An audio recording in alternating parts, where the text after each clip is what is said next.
대림절 첫째 주일 나사로의 부활이라고 하는 제목으로 말씀을 선포하겠습니다. 여러 가정처럼 행복을 기대했지만은 부모가 세상을 떠나고 고아가 된 나사로, 마르다, 마리아 3남매가 있었습니다.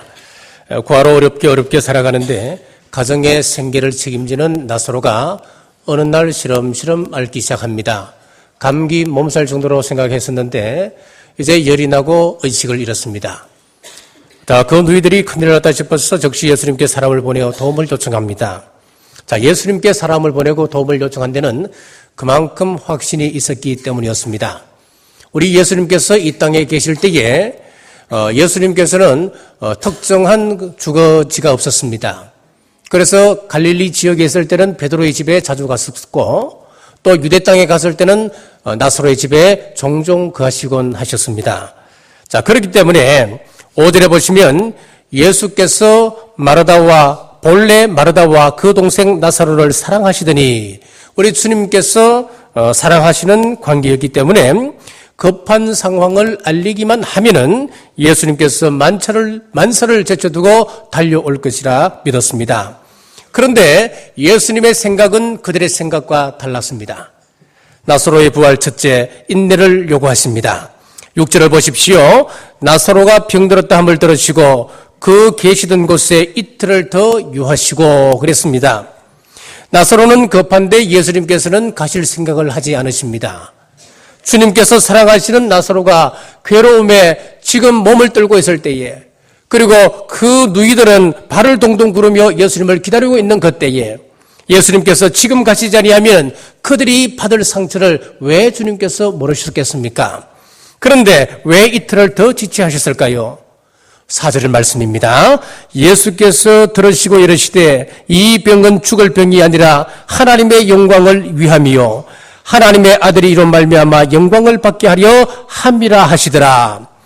예수님께서는 우리에게 지체하는 경우가 종종 있으십니다.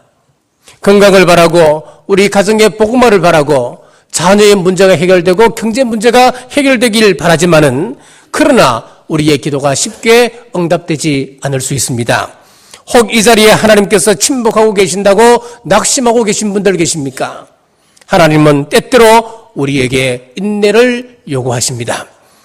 오펠리아 아담스가 다음과 같은 시를 썼습니다. 응답이 없으신가요? 응답해 주시지 않는다고 말하지 마십시오. 당신이 마땅히 할 일을 다하지 않았기 때문일 수도 있습니다. 당신이 기도하기 시작했을 때 하나님도 일을 시작하셨습니다. 하나님은 시작한 일을 결코 중단하시지 않습니다. 설사 기도를 시작한 지 몇 년이 지났다고 하더라도 낙심하지 마십시오. 하나님의 영광이 드러날 날이 반드시 올 것이기 때문입니다. 사도 바울에게 소원이 하나 있었습니다. 그는 그 당시 세계 중심이었던 로마에 가는 것이었습니다. 그런데 하나님께서는 길을 열어주지 않으십니다. 그의 인생 말년까지 열어주지 않으시다가 말년에 유대인의 고소로 죄수의 몸으로 로마로 가게 되었습니다. 그렇게 평생을 두고 기도했는데 그가 건강할 때 젊었을 때는 그 길을 허락하지 않으시고 왜 노년에 또 죄수의 몸으로 로마로 인도하실까요? 여기에 하나님의 섭리가 있습니다. 당시 유대인들은 바울을 죽이려고 결사대를 조직했습니다. 그러나 로마 시민권자였던 바울을 로마 군인들이 호송하니까 안전하게 보호받으며 로마까지 갈 수 있었습니다. 그리고 죄수의 신분으로 또 그곳에 가서 귀족들을 만납니다. 그리고 관원들을 만납니다. 고위직들을 만나게 되는 것입니다. 귀족들과 접촉했기 때문에 로마의 기독교화가 급속히 일어날 수 있었습니다. 만일 개인 자격으로 로마에 갔다면 이것은 꿈에도 꿀 수 없는 그런 상황 아니겠습니까? 그래서 이사야서 30장 18절 말씀에 보면은 그러나 여호와께서 기다리시나니 이는 너희에게 은혜를 베풀려 하시며 일어나시리니 이는 저희를 긍휼히 여기려 하십니다. 대저 여호와는 정의의 하나님이시라 무릇 그를 기다리는 자마다 복이 있도다. 무슨 말씀이냐 하면은 내 생각에는 기도 응답이 늦은 것 같지만은 언제나 하나님의 응답은 최상의 응답이다라고 하는 말씀입니다. 사람들의 심금을 울렸던 영화 바람과 함께 사라지다라고 하는 이 영화는 마가릿 미첼이 소설을 썼던 그 소설을 영화화한 것입니다. 남북 정전 당시에 종군 기자였던 미첼이 부상을 당합니다. 부상을 당하고 이제 고향 애틀란타에 가서 요양을 하게 되었습니다. 요양을 하면서 5년 동안 고향에서 소설을 썼는데 그 소설이 바로 바람과 함께 사라지다였습니다. 그런데 이 소설을 완성을 했습니다마는 어느 출판사에서도 관심을 기울여주지 않았습니다. 그렇게 7년이라고 하는 세월이 또 흘렀습니다.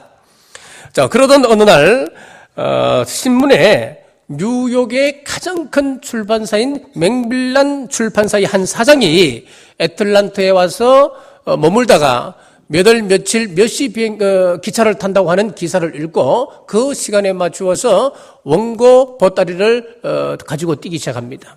마침 도착해 보니까 그 사장이 기차에 막 오르려고 하고 있었습니다. 뛰어가서 그 사장에게 자신의 원고 보따리를 쥐어주면서 꼭 읽어보시고 이것은 내가 쓴 소설인데 꼭 읽어보시고 마음에 감동이 있다면 연락을 주십시오라고 부탁을 했습니다. 그 원고 보따리를 받았던 사장은 그것을 대수롭지 않게 생각하고 기차 선반 위에 던져두었습니다. 한두 시간쯤 흘렀을 때에 차장이 전보를 한 장 가지고 왔습니다. 전보 내용은 이렇습니다. 사랑하는 사장님, 원고를 읽어보셨는지요? 아직까지 읽어보지 않으셨다면 첫 장이라도 좋으니까 꼭 읽어주십시오. 미첼 올림이라고 기록되어 있었습니다. 그러나 그 전보를 무시하고 그 원고를 그냥 대수롭지 않게 생각합니다. 2시간이 흘렀습니다. 또다시 동일한 전보가 배달되었습니다. 역시 무시했습니다. 세 번째 전보가 차장을 통해서 왔을 때에 도대체 무슨 내용이길래 이 사람이 이렇게까지 열정을 가지고 이렇게 이야기할까? 그래서 그 원고 보따리를 풀어세치고 원고를 읽기 시작했습니다. 읽으면서 한 장, 2장 넘어갑니다. 뉴욕에 도착할 때까지 원고를 손에서 뗄 수가 없었습니다. 자, 이렇게 해서 탄생한 소설이 바로 바람과 함께 사라지다고 하는 명작입니다. 여러분 힘이 드십니까? 응답이 드리다고 생각하십니까? 조금 더 인내하십시오. 주님은 말씀을 믿고 인내하는 그 사람에게 기저력을 베푸십니다. 나사로의 부활 두 번째는 믿음을 요구하고 계십니다. 본문 39절 말씀입니다. 예수께서 이르시되 돌을 옮겨 놓으라 하시니 그 죽은 자의 누이 마르다가 이르되 주여 죽은 지가 나흘이나 되었음에 벌써 냄새가 나나이다. 예수님께서 그렇게 지체하시더니 결국 나사로는 세상을 떠났습니다. 이 안타까운 사실 앞에 많은 사람들이 와서 조문을 합니다. 위로해 줍니다. 그러나 예수님은 신방은커녕 소식조차 없습니다. 얼마나 섭섭하겠습니까? 이 나사로, 이 남매가 얼마나 예수님을 지극정성으로 모셨던 사람들이었습니까? 그런데 예수님께서는 장례를 집례하시기는커녕 위로 예배조차 한번 와주지 않습니다. 얼마나 섭섭했겠습니까? 이제 장례를 다 마치고 죽은 지 나흘이나 지났을 때에 예수님께서 오신다고 하는 소식을 듣고 마르다가 마중을 나갔습니다. 자, 21절입니다. 마르다가 예수께 여짜오되 주께서 여기 계셨더라면 내 오라버니가 죽지 아니하였겠나이다. 자, 이 말은 믿음의 말 같습니다만은 그 내용을 찬찬히 뜯어보게 되면은 예수님께서 왜 이제 오셨습니까? 우리 오라버니가 살아있을 때 예수님께서 오셨다면 최소한 이런 일은 막을 수가 있었을 텐데요. 원망하는 말이라고 하는 것을 알 수가 있습니다. 여기에 문제가 있습니다. 예수님의 의도는 하나님의 영광이었습니다. 그런데 문제의 당사자들은 이것을 모릅니다. 서로 소통이 되고 있지 않는 것을 볼 수가 있습니다. 사회에서나 가정에서도 소통이 중요합니다. 한 가정에도 남편과 아내가 소통이 이루어지지 않을 때는 작은 일로 인하여서 이혼을 할 수도 있는 겁니다. 의처증에 있는 한 남편이 있었습니다. 집에 들어오기만 하면은 이 의처증 때문에 어느 남자가 우리 집을 지나갔는가. 그러면서 이 집안 곳곳을 사서시 수색하듯 이렇게 찾는 거예요. 그러다가 어느 날 긴 머리카락 하나를 발견했습니다. 이 머리카락을 탁 들고 자기 부인에게 어느 놈이야 이거 어느 놈이야? 그러니까 그 머리카락은 내 머리카락이라고 아무리 이야기해도 믿어주질 않는 겁니다. 그 다음날 또 외출했다가 돌아와서는 방 곳곳을 다 쓸다시피 또 찾는 거예요. 이번에는 짧은 머리카락을 발견했습니다. 그리고는 하는 이야기가 이번에는 군인과 사귀는군 그러는 거예요. 그래서 이 오해받기 싫어서 그 다음날부터 이 부인이 집안 곳곳을 아주 깨끗이 머리카락 하나 없도록 깨끗하게 청소를 합니다. 자, 돌아온 이 남편이 이번에는 아무리 살펴봐도 머리카락을 발견할 수가 없으니까 이제 한다는 이야기가 이제는 대머리와 사귀는군 그러는 거예요. 여러분 무슨 이야기입니까? 이래 서로 소통이 안 된다는 이야기예요. 지금 주님과 마르다 사이에도 마찬가지입니다. 당시 사람들은 예수님을 믿지 않고 있었고 이런 상황에서 그들이 예수님을 믿을 수 있도록 하나님만이 할 수 있는 그 능력을 그들에게 보여줘야 되는 거예요. 그들에게 체험시켜줄 필요가 있는 거예요. 만약 나사로가 병들었다고 하는 이야기를 듣고 예수님께서 곧장 뛰어가서 병든 나사로를 고쳐주었다. 그러면 사람들의 반응이 어떨까요? 이야, 이 사람 용한 사람이네. 그 참 신기하구만. 그리고는 끝나는 거예요. 주님은 다른 무엇을 위해서 나사로의 이 사건을 준비하고 계신데 마르다와 마리아는 그것을 모르는 겁니다. 그러니 소통이 안 될 수밖에요. 예수님과 마르다의 대화를 계속 보십시오. 25절에서 26절 말씀입니다. 예수께서 이르시되 나는 부활이요 생명이니 나를 믿는 자는 죽어도 살겠고 무릇 살아서 나를 믿는 자는 영원히 죽지 아니하리니 이것을 내가 믿느냐. 그러니까 27절에 마르다가 하는 이야기가 주여 이르되 주여 그러하외다. 주는 그리스도시요 세상에 오시는 하나님의 아들이신 줄 내가 믿나이다. 여러분 이 고백을 잘 한번 보십시오. 예수님께서 극찬하셨던 베드로의 고백과 똑같지 않습니까? 마태복음 16장 16절에 보면은 주는 그리스도시요 살아계신 하나님의 아들이십니다. 그 고백을 듣고 예수님께서 박수를 치시면서 예수님께서 흡족해 하시면서 예수님께서 칭찬해 주었던 그 모습 여러분 한번 생각해 보십시오. 그 고백과 지금 마르다가 하고 있는 이 고백이 동일한 거예요. 위대한 고백입니다. 그런데 39절을 보시면은 예수께서 이르시되 돌을 옮겨 놓으라 하시니 그 죽은 자의 누이 마르다가 이르되 주여 죽은 지가 나흘이나 되었음에 벌써 냄새가 나나이다. 자, 여기 보면은 죽은 지가 나흘이나 되었었다 했습니다. 이것은 무더운 날씨 때문에 부패가 빨리 진행됩니다. 죽은 지 나흘이라고 하는 것은 시신이 완전히 부패되었다. 거의 소생 불가능한 상황이다. 그것을 말하고 싶은 겁니다. 모든 것이 끝났다고 하는 것을 알려주는 그런 시간이 나흘입니다. 주는 그리스도시요 살아계신 하나님의 아들입니다. 이 위대한 고백을 냈던 마르다였습니다마는 주님께서 돌을 옮겨 놓으라라고 하는 그 말씀에 막상 돌을 옮겨 놓으려고 했을 땐 현실이 너무 절망적이었습니다. 현실은 너무 비참한 거예요. 그래서 믿지 못하고 죽은 지가 나흘이나 되었음에 벌써 냄새가 나나이다. 그렇게 이야기를 합니다. 이에 우리 예수님께서 그녀를 책망하셨습니다. 40절 말씀입니다. 예수께서 이르시되 내 말을 내가 믿으면 하나님의 영광을 보리라 하지 아니하였느냐 하시니. 여러분, 인간의 상식과 이성이 우리 하나님의 기적을 막을 때가 있습니다. 하나님의 역사를 막을 때가 있다는 이 말입니다.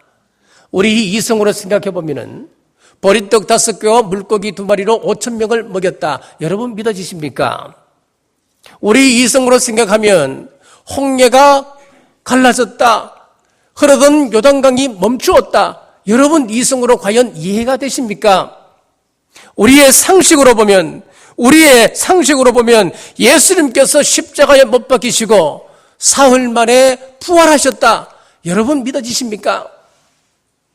그래서 많은 사람들이 보여주면 믿겠다 그렇게 이야기합니다. 대학에 합격시켜주면 내가 믿겠습니다. 취직시켜주면 내가 열심히 신앙생활 하겠습니다. 그렇게 이야기를 합니다. 그러나 우리 주님께서는 오늘 본문에 분명히 이렇게 말씀합니다. 우리의 생각과는 정반대로 먼저 믿으면 하나님의 영광을 보리라 그렇게 말씀하십니다. 그렇습니다. 주님께서는 우리의 외모나 우리의 돈이나 우리의 권력이나 우리의 학벌을 보시지 않습니다. 우리의 믿음을 보십니다. 돌을 옮기라고 하는 주님의 말씀에 마르다는 이미 끝났습니다. 벌써 냄새가 나는 걸요. 주님께서 나사로를 살리려고 하시는 그 마음은 내가 이해가 되지만은 안 되는 거는 안 되는 거잖아요. 라고 불신의 생각을 하고 있습니다.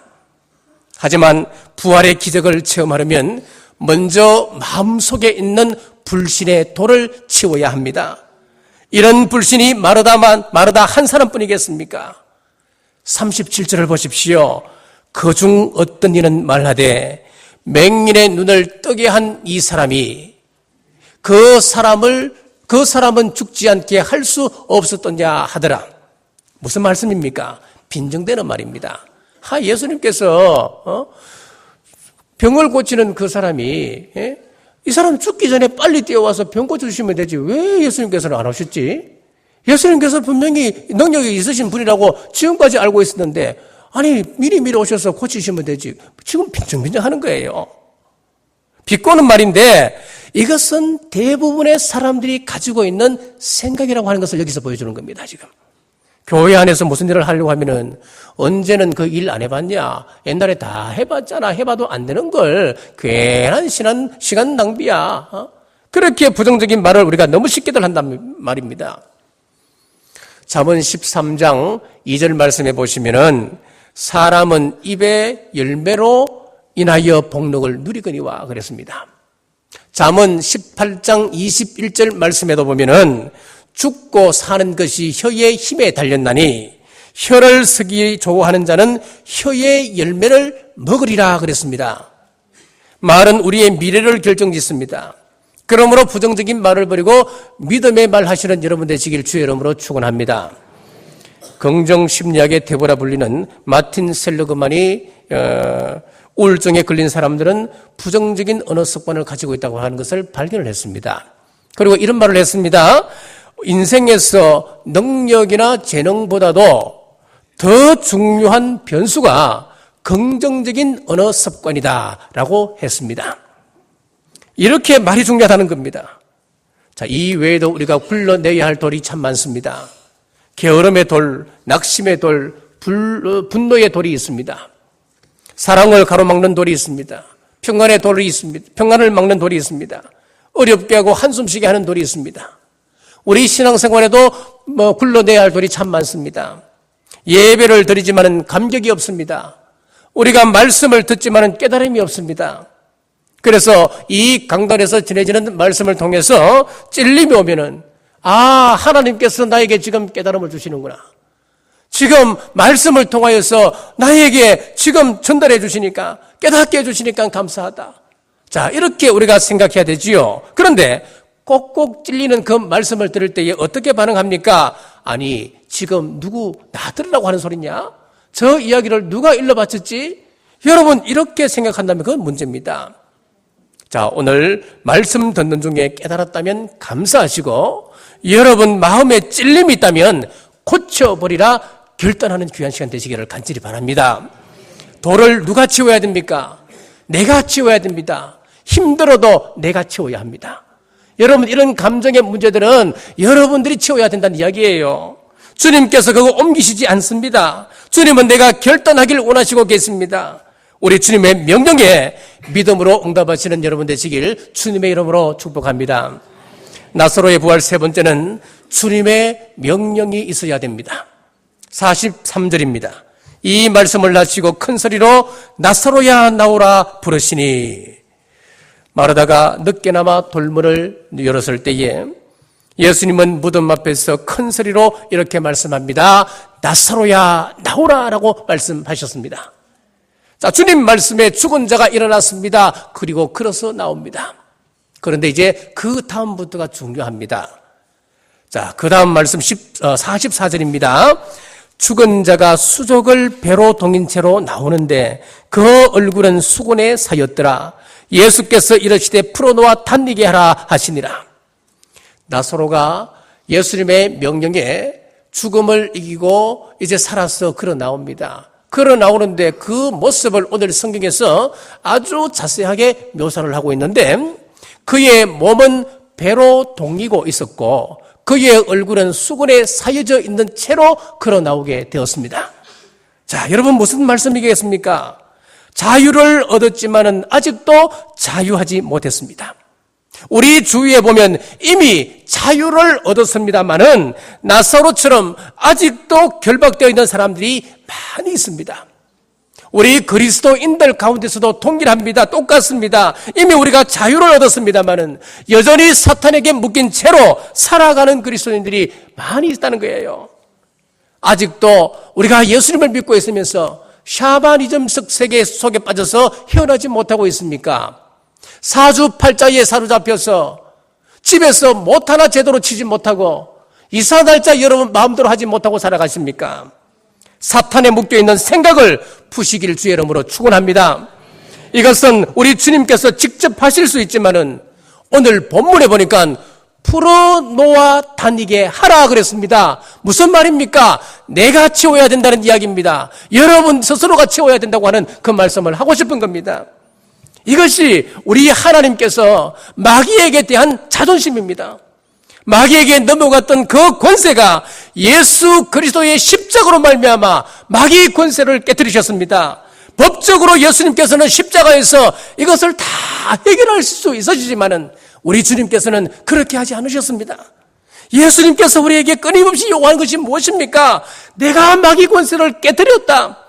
그러니까 겁내지 말고 너희들이 잃어버렸던 그 권세를 찾아 나오느라 우리가 나가서 그것을 풀기를 원하시고 계십니다. 이것이 바로 우리 예수님의 자존심입니다, 여러분. 어느 인디안 불악의 장이 열렸습니다. 한 농부가 메추라기를 많이 가지고 나왔습니다. 그리고 메추라기 발 하나에는 끈으로 묶고 또 다른 끈 끝은 박혀있는 막대기에 그 끈을 묶었습니다. 그러니까 이 메추라기가 벗어나려고 하면 할수록 그 막대기 주위를 해서 뱅뱅뱅 돌 수밖에 없습니다. 끈으로 서로 묶이기 때문에. 그래서 수많은 메추라기가 막대기를 향하여 빙글빙글 돌고 있으니까 아이들을 비롯한 많은 사람들이 재미있어하며 몰려들기 시작했습니다. 지나가는 한 관광객이 있었습니다. 그 관광객이 메추라기를 보니까 너무 불쌍한 생각이 들어서 그 메추라기를 전부 다 샀습니다. 사고는 이제 농부에게 이야기했습니다. 이 메추라기를 전부 풀어주라고. 그래서 끈을 다 끊게 했습니다. 자, 그때 어떤 일이 벌어진 줄 아십니까? 이제 결박에서 풀려났기 때문에 날개짓만 한번 하면은 창공을 향하여 자유롭게 훨훨 날아갈 수 있습니다만은 이 메추라기는 날아오를 생각조차 하지 아니하고 지금까지 해왔던 것처럼 여전히 그 막대기를 뱅글뱅글 돌고 있더라고 하는 이야기입니다. 우리가 이 메추라기와 같은 삶을 살고 있지는 않습니까? 이미 우리 예수님을 믿고 구원받아 하나님의 자녀가 되어서 죄로부터 자유케 되었지만은 여전히 자유를 누리지 못한 채 살아가고 있지는 않으십니까? 오늘 우리 주님께서 말씀합니다. 풀어놓아 다니게 하라 명령하셨습니다. 자, 그러면은 우리가 구체적으로 푸는 것은 무엇으로 가능하겠습니까? 그것은 바로 기도로 가능합니다. 마태복음 18장 18절 말씀에 우리 주님께서 이렇게 말씀하십니다. 진실로 너희에게 이르노니 무엇이든지 너희가 땅에서 매면 하늘에서도 매일 것이요 무엇이든지 땅에서 풀면 하늘에서도 풀릴 것이라. 자, 어떤 권사님의 간증이 있습니다. 이 권사님은 19살에 시집을 갔는데 시집을 가보니까 1년에 13번이나 제사를 하는 그런 집이었습니다. 그리고 구설을 하고 귀신을 모시고 있고 집안 곳곳에는 부적이 붙여져 있는 그런 집이었습니다.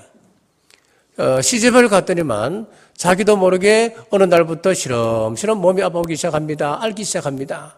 그래서 워낙 구설 좋아하는 그런 집이기 때문에 시어머니가 용하다고 하는 무당을 불러와서 구설을 했습니다. 구설을 했더니만 그 무당이 하는 이야기가 며느리를 이 집에 가만히 두면은 이 며느리는 곧 죽으니까 분가를 주라는 겁니다. 그래서 그 말대로 분가를 시켜주었습니다. 그랬더니 이 가정에 또 우환이 덮치기를 그 시어머니가 갑자기 심장병이 걸렸습니다. 심장병이 걸려서 이 병원 저 병원 다녀보지만 고치지를 못했습니다. 어느 병원에서 처방을 받고 약국에 가서 이제 약을 받는데 그 약사가 이 사람을 보더니만 약을 팔 생각은 하지 아니하고 이렇게 이야기하는 겁니다. 아주머니는 약을 먹어서 나을 병이 아니고 예수님을 믿어야 낫습니다. 그러는 거예요. 그 이야기를 듣고 예수님을 영접하고 이제 그리스도인의 삶을 살아갑니다. 그때부터 이 가정에 영적인 전쟁이 시작되었습니다. 예수님을 영접하고 나서 바로 그 가정에 13분이나 되는 그 제사를 전부 다 추도 예배로 바꾸었습니다. 그랬더니 이 가정에 더 큰 환란이 옵니다. 시아버지가 농약을 먹고 자살을 해버렸습니다. 얼마 후 남편이 위장병으로 바깥 출입을 할 수 없을 정도로 중환자가 되어버렸습니다. 가산이 기울어져 갑니다. 이 가정은 아주 엉망이 되었습니다. 어쩔 수 없이 이 며느리가 뒷골목에서 행상을 하며 생계를 꾸려가는 아주 험한 상황이 되었습니다. 자, 그때 이 며느리도 전도를 받아서 예수님을 믿게 되었습니다. 그때부터 생활은 더 힘들어져 갑니다. 예배를 드리는데 자꾸 예배당에 가서 앉아있으면은 자꾸 귀 속에서 뭔가 들리는 거예요. 옆 사람을 때려라. 자기도 모르는 사이에 자기 의지로는 어떻게 할 수 없이 손을 들어서 무의식 중에 옆 사람을 때렸습니다. 그랬더니 안내하는 사람들의 제재를 받고 그 교회에서 쫓겨났습니다. 또 어떤 때는 눈을 감고 기도한다고 눈을 감으면은 귀 속에서 자꾸 고함을 쳐라. 자기도 모르는 사람의 예배드리는 그 가운데 그 고함을 칩니다. 그래서 또 제재하는 사람들, 안내하는 분들에게 끌려서 밖으로 나기가 한두 번이 아니었습니다. 이 사람 때문에 그 교회가 예배가 되지 않는 겁니다. 그래서 이 부인이, 이 며느리가 작정을 하고 새벽 기도를 시작했습니다. 새벽 기도하며 보혈 찬송을 부릅니다. 그리고 그 교회 목사님이 가르쳐 주신 대로 사탄을 대적하는, 마귀를 대적하는 기도를 시작했습니다. 나는 마귀의 자식이 아니다. 나는 하나님의 딸이다. 이제는 예수 그리스도 이름으로 명하노니 떠나가라. 그리고 대적의 기도를 쭉 드리고 있습니다. 자, 기도하려고 눈을 감으면은 자기 무릎 위로 구렁이가 한 마리 기어 올라가는 모습이 보이고, 또 병들어 누워있는 그 중환자 남편이 평소에는 그렇게 조용하다가 교회 갈 시간만 되면 욕을 하고 자기를 못 살게 구는 겁니다. 성경책을 빼앗아서 갈기갈기 찍고 불에 불태우기를 한두 번 아니었습니다. 그럼에도 불구하고 하루에 5시간씩 딱 10년을 기도했습니다. 10년을 기도하고 난 그때에 자기가 환상 가운데 무엇을 보느냐 하니까 흉측한 큰 구렁이가 자기 집을 몇 바퀴 돌더니만 눈물을 뚝뚝 흘리고는 자기를 원망하는 눈초리로 바라보고는 그 집을 떠나가더라는 환상을 보게 되었습니다. 그 환상 이후에 그 가정에 기적이 나타나기 시작했습니다. 10년 넘는 세월 동안 중환자로 바깥 출입을 하지 못하던 남편의 위장벽이 깨끗하게 나았고, 남편이 사업을 시작했는데 물질적인 축복이 막 쏟아지기 시작했습니다. 판잣집에 살았었는데 그 지역이 재개발되면서 자기들도 제법 갖추어진 그런 아파트를 하나 소유하게 되었습니다. 자, 사탄 마귀가 끈질기게 환경을 묶고 있었지만은 믿음으로 기도하여 묶인 것을 끊어버리고 새 생명을 얻게 되었다고 하는 그런 간증 내용입니다, 여러분. 기도 외에는 할 수가 없습니다. 내가 기도함으로 그것을 풀고 자유케 되기를 우리 주님께서는 원하시고 계십니다. 이것이 바로 마태복음 18장 18절에 우리가 이 땅에서 매면 하늘에서도 매이고 이 땅에서 풀면은 하늘에서도 풀리라고 하는 약속의 말씀입니다. 에베소서 2장은 이 사실을 이렇게 말씀하고 있습니다. 우리가 전에는 범죄와 죄로 말미암아 죽었던 사람들이었다.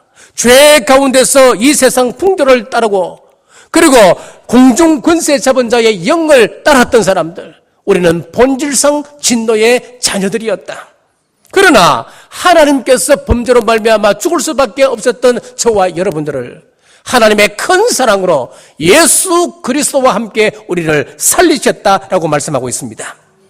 그렇습니다. 부활하신 예수님께서 모든 결박을 푸셨습니다. 죽음의 결박까지 푸셨습니다. 그러므로 이제 여러분들이 믿음을 가지고 나가 이 권세를 찾아오시기를 간절히 바랍니다. 대림절 세 번째 주일을 보내면서 우리 예수님만이 길이요 진리요 생명이십니다. 우리 예수님만이 구원이십니다. 예수님은 다시 오셔서 우리를 새 하늘과 새 땅에 거하게 하신다 약속하고 계십니다. 사랑하는 남북의 성도 여러분, 인내하며 믿음으로다가 마귀 권세를 굴복시키고 날마다 기적의 삶을 사시는 우리 남북의 온 성도들 되시길 주님의 이름으로 축복합니다. 기도하겠습니다. 전능하신 아버지 하나님, 은혜와 사랑을 감사합니다. 오늘 말씀을 통하여 인내하는 신앙, 돌을 옮기는 믿음의 사람으로 살기로 이제 결단합니다. 연약한 저희들을 붙드시고 하나님의 백성으로 살게 하여 주시옵소서. 아직도 돌문을 열어주지 못한 이들은 믿음으로 돌을 옮길 때에 예수님께서 나오느라 하시는 음성 듣고 이 시대 종교 다운주의에 대항하여 오직 예수님만이 길이요 진리요 생명임을 증거케 하여 주시옵소서. 예수님 이름으로 간절히 기도드리옵나이다.